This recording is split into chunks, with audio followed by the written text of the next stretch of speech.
Georges Fenech, on va parler également tourisme, parce que, et là je redeviens sérieux, je vais accueillir Franck Chomès, président de l'Union des métiers et industries de l'hôtellerie de Gironde. Bonjour Franck Chomès, bonsoir. Bonjour. Alors, Bonsoir. Franck Chomès, déjà je vais vous poser une question simple. Comment s'est déroulé ce premier week-end d'août dans le département de la Gironde sur le plan touristique? Les touristes ont-ils été au rendez-vous ou bien vous sentez que c'est quand même très compliqué de relancer la machine, Franck Chomès? Non, ils sont revenus par timidité parce que aujourd'hui on n'a pas la fréquentation de ce premier week-end d'août à la normale, où d'habitude on peut dire que c'est un des plus gros chassés croisés et en termes de fréquentation touristique, c'est un énorme week-end pour nous. Donc effectivement, il est en dessous de cela. On sait pourquoi, mais on a quand même maintenant, si vous voulez, le sourire un peu aux lèvres parce que on a pu regagner l'ensemble des communes qui ont été évacuées. Voilà, et notamment le Porge, ville meurtrie. Les habitants ont pu regagner leurs habitations ce soir. Alors, pourquoi vous êtes ici parmi nous ce soir, Franck Chomès? C'est parce que l'Union des métiers et industries de l'hôtellerie de Gironde lance une grande campagne de communication. Son titre est évocateur, « Ne nous abandonnez pas ». Et c'est vrai que c'est une campagne de communication un peu XXL, en 5 langues. Vous sortez l'artillerie lourde. Est-ce que c'est un appel à l'aide que vous lancez aux touristes, Franck Chomès? Oui, en quelque sorte, oui. On s'est aperçu que les Français avaient du cœur, puisque nombreux ont été les soutiens, la solidarité. On a vu les agriculteurs chez nous qui ont été incroyables. On a vu des citoyens qui ont été magnifiques. Il y a certains touristes qui ont stoppé leurs vacances pour venir en aide aux plus vulnérables. Donc on a vraiment vu un élan de solidarité, une démonstration de savoir-vivre à la française.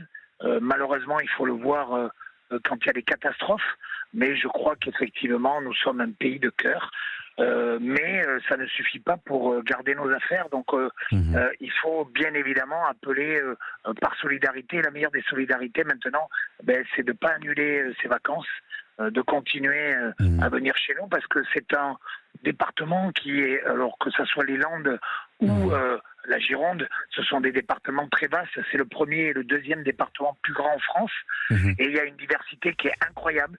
Donc, effectivement, nous avons une zone qui a brûlé, forestière, qui malheureusement est assez apocalyptique. Mais je rappelle que la presqu'île du Cap Ferré est intacte. Tous les gens pourront s'en rendre compte de quand toute ils vont façon, venir. Franck Chomès, il n'y a pas que le Cap Ferré en Gironde. Honnêtement, vous avez l'un des plus beaux départements de France, Franck Chomès. Mais Et il n'y a pas que le Cap Ferré dans la vie. Et je rappelle juste quelques chiffres avant de donner la parole à Raphaël Steinville du JDD. Le tourisme en Gironde, c'est 40 000 emplois, c'est 7% du PIB du département. Et donc, c'est énorme ce que vivent les professionnels du tourisme comme Franck Chomès. Raphaël Steinville, je vous donne la parole. Oui, Franck Chomès, on comprend votre appel au secours, votre appel à la solidarité. Pour autant, il y a un certain nombre de questions qui demeurent. Est-ce que vous êtes en mesure de lever un certain doute vis-à-vis de ceux qui, parce qu'ils ont des enfants notamment, craignent pour la santé des leurs, avec ces particules qui sont encore parfois dans l'air? Est-ce que vous avez, en plus de cet appel à la générosité, à la solidarité, des choses concrètes pour rassurer ceux qui voudraient, malgré tout, et surtout avec beaucoup de cœur, qui voudraient rejoindre votre belle région? Alors déjà, comme l'a très bien dit l'animateur, c'est que aujourd'hui c'est extrêmement grand. Donc ça veut dire qu'il y a tout le Médoc, la côte atlantique chez nous, elle est extrêmement grande. Donc il y a de quoi voir. Il y a le Sauternais, il y a le Libournais, il y a la route des Châteaux, il y a Bordeaux qui est quand même classé à l'UNESCO. Donc oui, je peux garantir à tous les touristes qu'il n'y a pas de particules. Je suis moi-même aujourd'hui côté Arcachon. Nous sommes comme tout le temps, c'est-à-dire sans particules, sans problématique. Le feu s'est déclaré dans un, dirons-nous, secteur forestier. Donc l'entrée du Cap Ferré, effectivement, pendant les feux au plus haut de cette catastrophe, il y a les particules qu'on a ressenties jusqu'à Bordeaux et ailleurs d'ailleurs. Maintenant, il n'y a plus rien. D'abord, il y a eu des pluies. Là, aujourd'hui, à l'heure actuelle où je vous parle, il y a une petite pluie douce chez nous. Donc, on espère même qu'elle s'accentue et que pour une fois, il y ait l'orage, même en plein été, pour que tout cela s'arrête. Mais pas de masque, rien du tout. Aujourd'hui, je garantis à tous les touristes qu'il n'y a aucun souci. Franck Chaumesse, je rappelle, l'UMI Gironde, l'Union des métiers et industries de l'hôtellerie. Que répondez-vous à vos détracteurs? Parce que vous en avez, pas vous personnellement, mais les professionnels du tourisme en général qui lancent comme ça des appels à venir en Gironde. Que répondez-vous à tous ceux qui jugent qu'il est encore trop tôt, par respect pour les milliers de sinistrés et les pompiers encore mobilisés? Que répondez-vous à tous ceux qui disent qu'il est encore trop tôt pour venir passer ses vacances en Gironde? Est-ce que vous comprenez le débat, ou bien là c'est des gens qui cherchent un peu les problèmes pour rien, selon vous, Franck Chaumesse? C'est des gens qui peut-être cherchent la polémique, qui veulent contrer les choses. Là, je viens de voir un balai. Je suis parti de Bordeaux pour aller à Arcachon, pour aller à la rencontre de mes adhérents et de mes collaborateurs, parce que bien évidemment que il y a eu une baisse énorme suite à l'annonce de ne pas venir en Gironde, qui a été, dirons-nous, même sur la 63 et la 10. Donc effectivement, ça a été un effet néfaste considérable. Non, je crois qu'aujourd'hui, moi j'arrive de Bordeaux pour venir à Arcachon, et il y a eu un balai de pompiers qui rentrent chez eux, qui sont arrivés de toute la France. Ils ont été acclamés, klaxonnés. C'est-à-dire qu'on est sur la 63 et nous avons des gens qui klaxonnent pour les saluer alors qu'ils sont sur le chemin du retour, sûrement parisiens parce qu'on a eu les pompiers de Paris et ainsi de suite. Donc non, je crois qu'aujourd'hui, bien évidemment, il y a d'autres lieux que la presqu'île du Cap-Ferré, mais c'est vaste, grand et beau. Biscarrosse, qui est frontalier avec la Gironde, il y a eu que des, malheureusement, c'est un quartier résidentiel avec une zone industrielle qui a brûlé, mais tout le reste est intact. Georges Fenech souhaite vous poser une question. Oui, la solidarité, nos compatriotes à l'égard de votre région, évidemment, nous l'espérons tous, et elle sera au rendez-vous. Mais est-ce que vous avez aussi, par l'État, des aides? Est-ce que vos entreprises, vos hôtels, enfin tous ceux qui, vos membres, etc., ont permis d'avoir notamment des formules de chômage partiel ou... 500 entreprises ont eu recours au chômage partiel en Gironde, effectivement. Est-ce que ces mesures-là, elles sont arrivées, qui vous permettent de tenir en attendant le grand retour des touristes, quoi? Alors, votre question est très bonne et elle est fraîche parce que j'ai eu la réponse exactement à 15h30. Vous voyez, nous avons fait une réunion avec le président de la région, Alain Rousset, et le préfet, qui nous ont annoncé que le chômage partiel, qui nous allait confirmer avec 60% de chômage partiel et 40% à charge de l'employeur, va devenir 100% pris en charge par l'État. Donc c'est une nouvelle qu'on a saluée. Oui, c'est une nouvelle qu'on a saluée.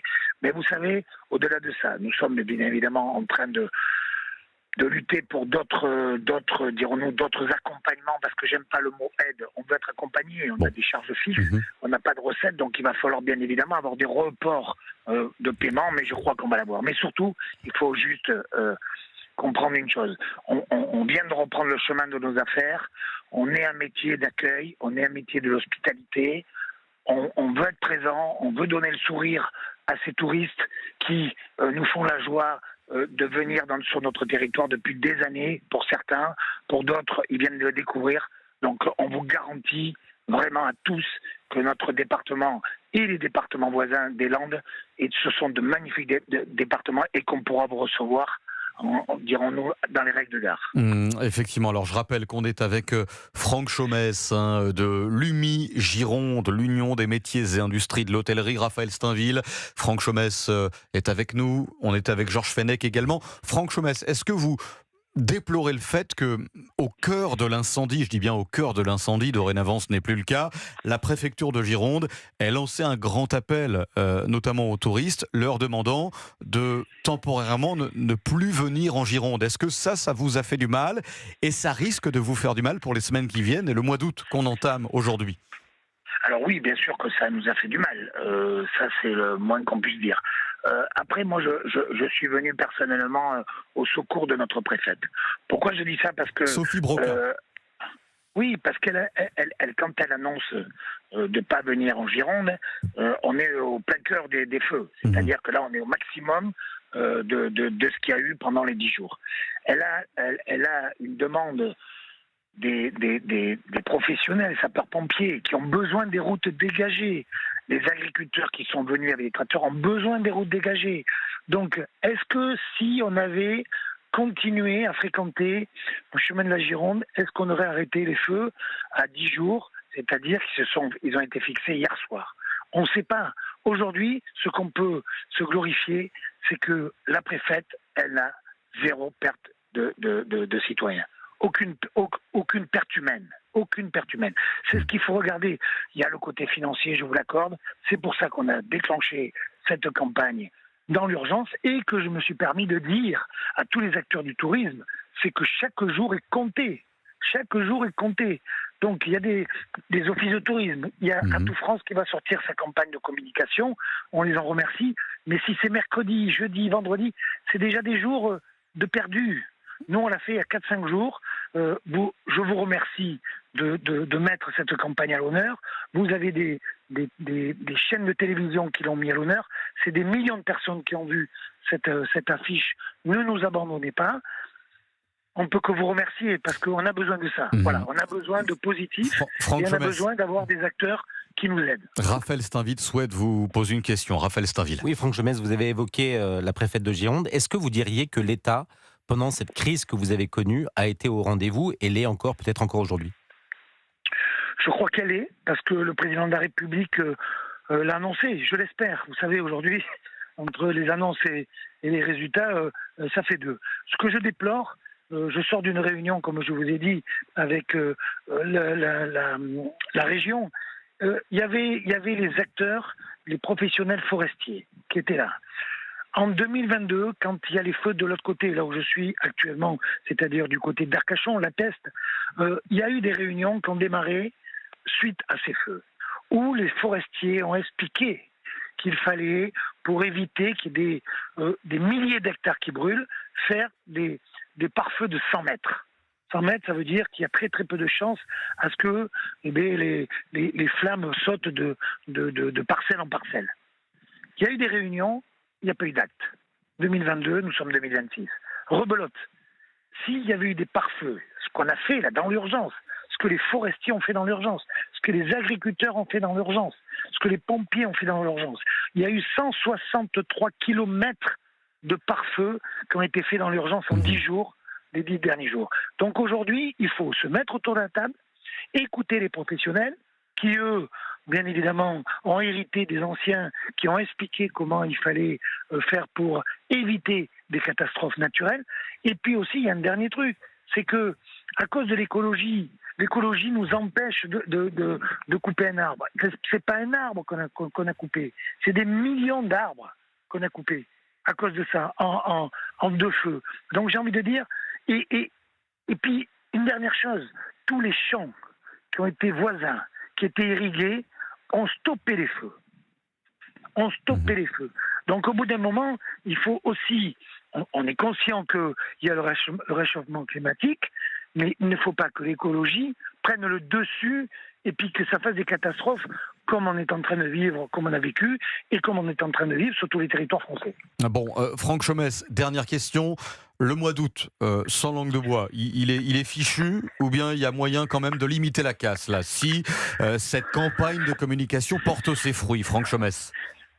Écoutez, je reste un garçon optimiste pour ma profession et je vais vous dire que si, comme vous faites ce soir, si de nombreuses télés, nombreuses radios, nombreux supports donnent cet élan, eh bien on peut sauver notre saison.